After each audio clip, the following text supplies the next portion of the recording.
How did Oberg Mountain, the tallest peak on the North Shore, get its name? Or is the exact naming lost to history? What made Paul Bunyan cry so hard it formed a river? The river's name might be a clue, but let's be serious. We are all here for the leaves. The peak of fall colors is what we seek. Let's go hiking. I'm going to start this video by saying that the peak fall colors are now. If you're watching this video and you're thinking about going, go now. Watch this video on your phone in the car on the way. Or if you're just wanting to see some great peak fall colors video, just keep watching. I try to document the experience so that it feels like you're there. I do some cool 360 shots. How busy is it? There's a montage of people heading up at the end of the video we're seeing. Oberg Mountain gets busy. You're going to want to arrive as early as possible or just accept there's going to be crowds. If you want one of the many vistas to just yourself, then I would arrive at or before sunrise. All right, let's go over the trail stats first, then we'll go over the mountain stats. The Oberg Mountain Loop via Superior Hiking Trail is 2.3 miles long, and it has about 508 feet of elevation gain. It's absolutely beautiful, and I would say it takes about an hour and a half to complete. Oberg Mountain rises to about 1,555 feet above sea level, and while it isn't the highest point in Minnesota, along the North Shore, it feels like a giant. And along the Oberg Trail, you're going to get views of Lake Superior, the Sawtooth Mountain ridges, and some epic views into the Onion River Valley. So where does the name come from? Oberg Mountain.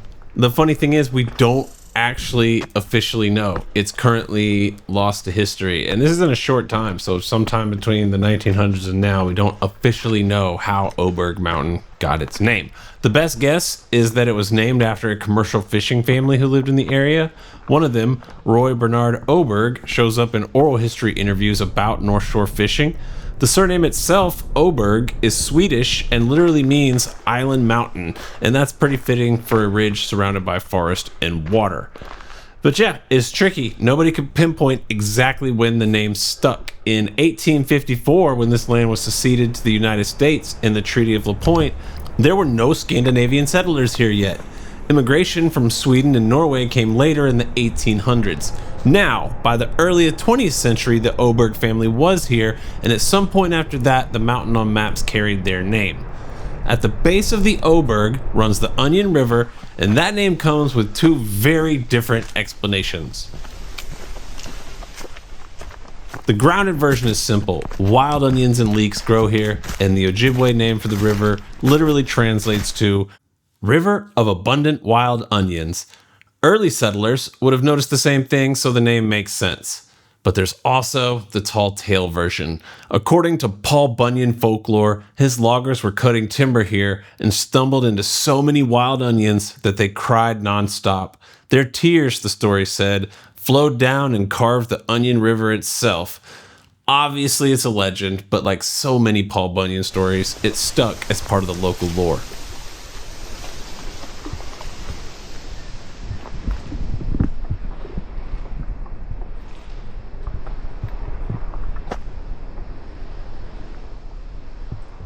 Oberg Mountain is for sure more than just the names in the stories, though.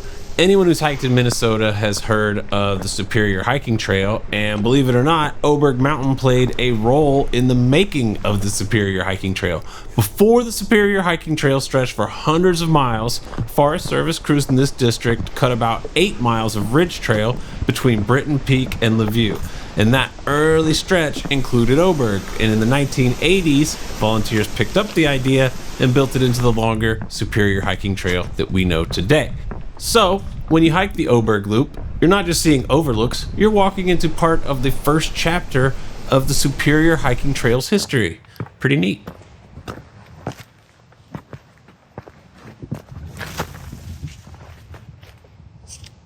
Okay, I just gotta start up by graphs. Let's see if it happens.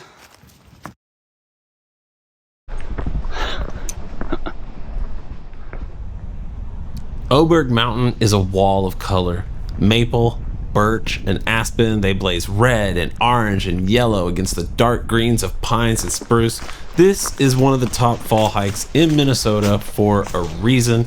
The payoff comes again and again and again with each new ledge.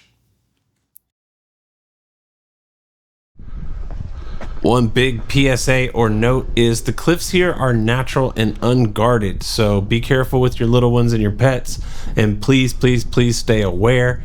But that rawness is part of what makes these views special. You're standing at the edge of billion-year-old lava flows carved down by ice and water into sawtooth ridges that define this part of the shoreline. It's amazing.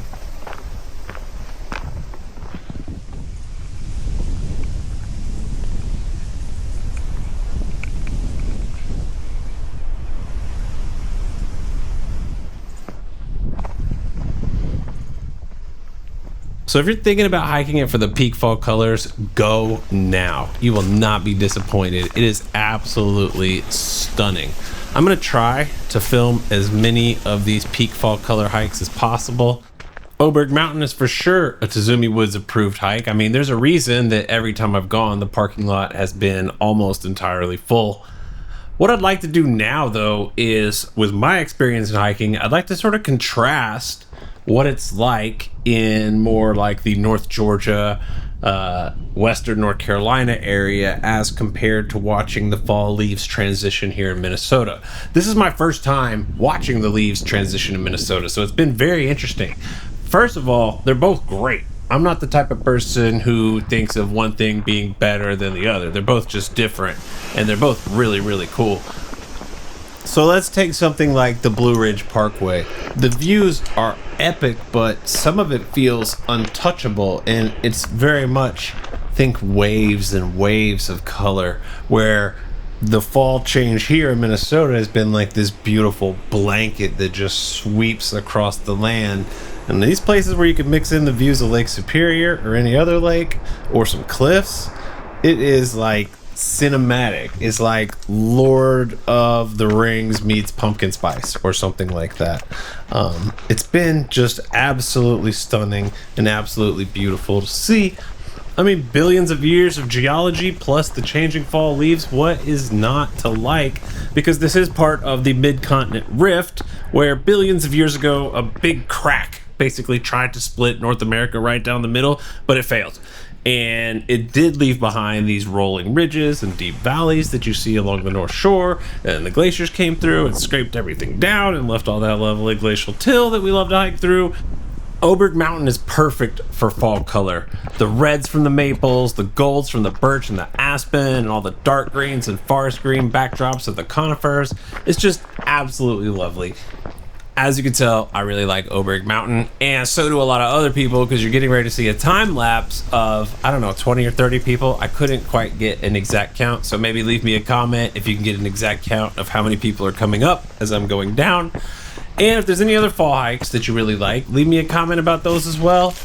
Don't forget to hit the like button. If you haven't subscribed yet, please do so. I want to thank everyone so much for watching. It really means the world to me, and I'll see everyone out there hiking in the woods. All right, here comes the parade of people coming up Oberg Mountain. See if you can count them all. Bye-bye, y'all.